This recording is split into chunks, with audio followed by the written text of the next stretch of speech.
அனைவருக்கும் வணக்கம். நான் உங்கள் நண்பன் வின் இளங்கோ.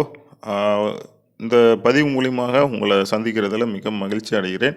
இந்த பதிவில் நம்ம எதை பற்றி பார்க்க போகிறோம்? ஆமாம், மஞ்சவாடி கணவாய் வனப்பகுதி இருக்கு இல்லைங்களா, அந்த வனப்பகுதியில் நடந்து வந்துட்டுருக்கிற சாலை விரிவுபடுத்தும் பணி, அதாவது சாலையை அகலப்படுத்தும் பணிகள் வந்து ஆரம்பித்து நெடுஞ்சாலைத்துறை சார்பில் நடந்து வந்துட்டுருக்குது.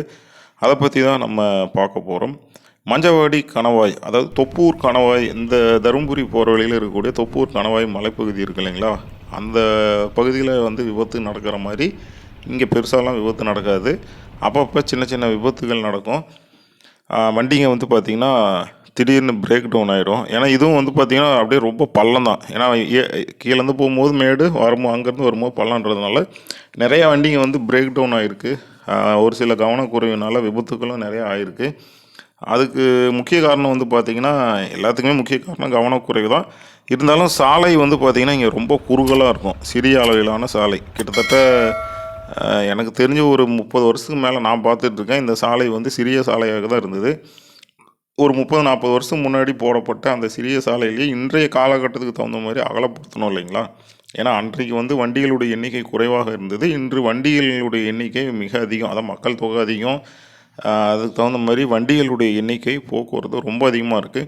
அது மட்டும் இல்லாமல் சேலத்துலேருந்து அரூர், ஊத்தங்கரை, திருப்பத்தூர், வாணியம்பாடி, இந்த பகுதி திருவண்ணாமலை சுற்று வட்டாரத்துக்கு போகிறதுன்னு சொல்லிட்டு ஏகப்பட்ட பகுதி மக்கள் இந்த சாலை தான் முக்கியமான சாலையாக இருக்குது. இந்த வழித்தடம் முக்கியமான ஒரு வழித்தடமாக இருக்குது.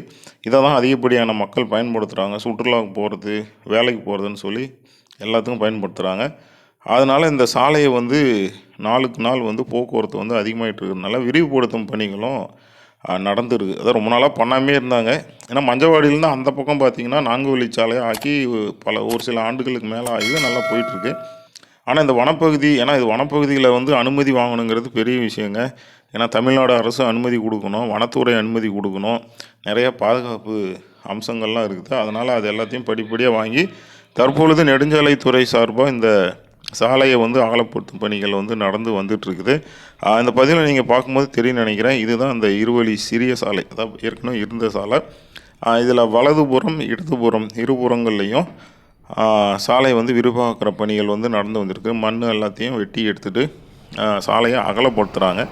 இதில் இங்கே பார்த்துட்டு இருக்கும்போது வலதுபுறம் வந்து பார்த்திங்கன்னா கீழே பள்ளமாக இருக்கும், சரிங்களா? அங்கே வந்து சாலை எடுத்தோடனே ஜல்லியெல்லாம் கொட்டி போட முடியாது. அதுக்காக என்ன செய்கிறாங்க அப்படின்னா, காங்கிரீட் தூண்கள், அங்கே பார்த்தீங்களா மண்ணெல்லாம் கொட்டிருக்கிறாங்களா, அந்த மாதிரி காங்கிரீட் தூண்கள் எல்லாத்தையும் காங்கிரீட் சுவர்னு சொல்லலாம், அந்த மாதிரி சுவர் அமைச்சு அதுக்கு மேலே மண்ணெல்லாம் கொட்டி நிறைய அதிலேருந்து மேலே வந்து சாலை போடுவாங்க. அந்த மாதிரியான வேலைகளும் வந்து இந்த பகுதியில் நடந்து வந்துட்டுருக்குது. அடுத்ததாக இந்த சாலை வந்து பார்த்திங்கன்னா வனப்பகுதி சாலைன்றதுனால வளைவுகள் வந்து ஓரளவுக்கு நல்லாவே இருக்கும். அந்த வளைவுகள் இருக்கிறதுனாலே வந்து ஒரு சில நேரங்களில் அதிலேருந்து எதிரில் வர்ற வண்டிகள் தெரியாதனாலே விபத்துகள் நடக்கும். அது இல்லாமல் பள்ளம் இல்லைங்களா, சல்லுன்னு வேகமாக போகும் பொழுது நமக்கு வந்து வண்டி வந்து கட்டுப்படுத்தவும் கொஞ்சம் சிரமமாக இருக்கும். தற்பொழுது இப்போ என்ன செய்கிறாங்க அப்படின்னு பார்த்தீங்கன்னா, அந்த வளைவுகள் இருக்கும் இல்லைங்களா, அந்த வளைவுகளையும் முடிஞ்ச வரைக்கும் வெட்டி எடுத்துகிட்டு சாலை நேராக்குறாங்க ஒன்று. ரெண்டாவது, அந்த பள்ளத்தை வந்து முழுசாக நம்ம மறைக்க முடியாது. அந்த பள்ளத்தை முடிஞ்ச வரைக்கும் சமன் செஞ்சு அதையும் வந்து சரி கட்டுற வேலையில் வந்து நடந்து வந்துட்டுருக்குது. ஆமாம், இது ஒரு சில மாதங்களுக்கு முன்னாடி ஆரம்பித்து நல்லாவே ஓரளவுக்கு நல்லா வேகமாகவே நடந்து வந்துட்டுருக்குது. நானும் சரி அதை பார்க்கலாம் அப்படின்னு சொல்லி போயிருந்தோம். ஒரு நல்ல ஒரு திட்டம் தான். இதோ தெரியுதுங்களா இந்த இடத்துலலாம். இதுக்கு முன்னாடி இந்த இடத்துல ஒரு வாய்க்கால் ஒன்று போகும், அந்த இடது போகிறது இருக்குது இல்லைங்களா, அதுக்கு கீழே வந்து ஒரு சிறிய வாய்க்காலாக ஆறு மாதிரி போய் தான் ஒன்று போயிட்டுருக்கோம். அதை வந்து விட்டுட்டு தான் ரோடு போடுறாங்கன்னு, சாலையை போடுறாங்கன்னு நினைக்கிறேன். பரவாயில்ல, நல்ல விஷயந்தான். ஏன்னா இயற்கையோடு முடிஞ்ச வரைக்கும் நம்ம இணைந்தும் வாழணும். அதே மாதிரி நம்மளுடைய போக்குவரத்து இருக்கும், இடையூறு இல்லாமல் இருக்கணும், விபத்துக்களை வந்து குறைக்கணும். இப்படி பல விடயங்கள் வந்து இருக்குது. இது எல்லாத்தையும் கருத்தில் கொண்டு நம்ம வந்து இயங்கணும். வழக்கம் போல் சாலை விரிப்போட்டணும் அப்படின்னா ஓரங்களில் இருக்கிற மரங்கள் வெட்டப்படும். அதுக்கு நம்ம ஒன்றும் பண்ண முடியாது. ஏன் அப்படின்னா, சாலை வந்து மரங்கள் ஓரத்தில் இருக்கிறத வெட்டாமல் சாலை போட முடியாது, விரிவுபடுத்தவும் முடியாது.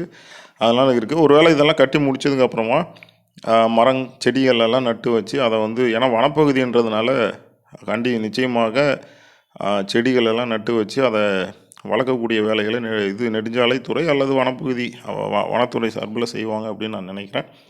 அப்படி இல்லை அப்படின்னா நம்ம அந்த வழியில் பயணம் செய்ய மக்கள், ஆர்வம் உள்ள மக்கள், நீங்கள் இந்த வழியில் பயணம் செய்யும் பொழுது மரக்கன்றுகளை வாங்கி சாலையை ரொம்ப ஒட்டி நடாதீங்க, கொஞ்சம் பக்கத்தில் இங்கே ஒரு இடத்துல நட்டு அதை வச்சுட்டு போங்க. ஏன்னா இது வனப்பகுதி அப்படின்றதுனால தண்ணீர் நம்ம கட்டாயம் எல்லா நாளும் ஊற்றணும் அப்படின்னு கட்டாயம் கிடையாது. வனப்பகுதின்றதுனால ஓரளவுக்கு ஈரப்பதம் இருக்கும்.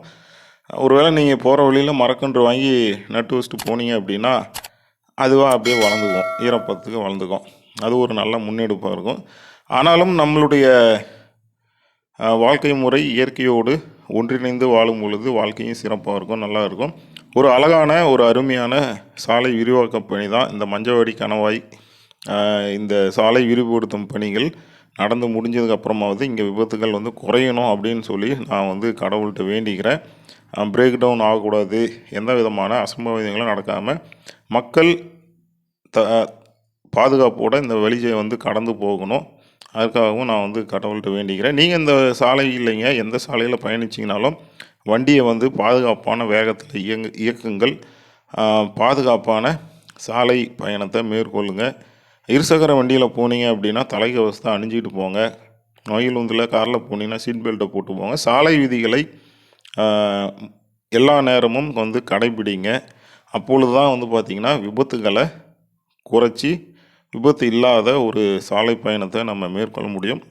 அதுக்கு முக்கியமாக உங்களுடைய வண்டிகளை அப்பப்போ பழுது நீக்குங்க. அதாவது சர்வீஸ் பண்ணி வண்டியை நல்லா மெயின்டைன் பண்ணி ஓட்ட பாருங்கள். அதுதான் உங்களுக்கும் நல்லது, எல்லாருக்கும் நல்லது. இந்த பதிவு பிடிச்சிருந்தால் லைக் பண்ணுங்கள். உங்களுடைய கருத்துக்களை கமெண்ட் பெட்டியில் தெரிவிங்க. மீண்டும் ஒரு நல்ல பதிவில் சந்திக்கலாம். நன்றி, வணக்கம்.